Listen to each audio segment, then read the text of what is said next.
এই যে দুই টুপিওয়ালা, আপনারা কি অনুষ্ঠানে এসেছেন নাকি গল্প করতে এসেছেন? জি, সোয়েটার পরে আছেন, হাত এইভাবে করে আছেন, আপনাকে বলছি। আরে ভাই, যেটার মালিক আল্লাহ সেটা কি অন্য কেউ দেওয়ার ক্ষমতা রাখে? রাখে না। তাহলে কি দাঁড়ালো?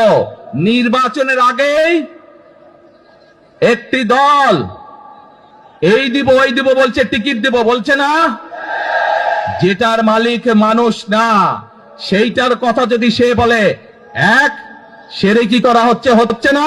আমরা ধানের শীষে ভোট দিলে আমরা জান্নাত পাবো, এটা আমরা বলতে পারি। সেই প্রেসিডেন্ট উত্তরসূরি তারেক রহমান, তার নামটি উচ্চারণ করতে হলে উর্দু করে করবে। শহীদ রাষ্ট্রপতি জিয়াউর রহমানের নাম নিলে প্রতিদিন ব্যস্ত দিচ্ছি।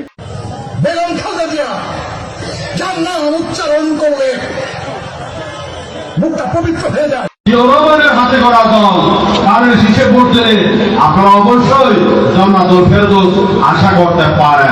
আপনার স্বামী যার পায়ের নিচে আপনার বেশ, সেই পুরুষ মানুষগুলো এখানে উপস্থিত আছে, তাদেরকে বলবো বাড়ি বাড়ি গিয়ে মা বোন চাচি খালাদের বলে দেবেন ভোট ধানের শীষে দিতে হবে। যদি ধানের শীষে ভোট না দেন, এই মহিলাদেরকে বলছি আপনারা জান্নাত পাবেন না।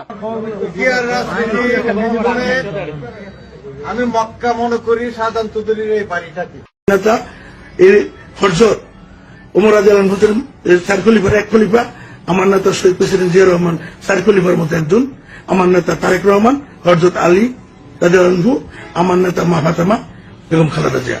আমরা মদিনা ইসলামের চর্চা করি, আমরা মদিনা ইসলামে বিশ্বাস করি। শরিয়া আইনের ব্যাপারে ওটা বলেছে কিন্তু যে আমরা শরিয়া আইনে বিশ্বাস করি না।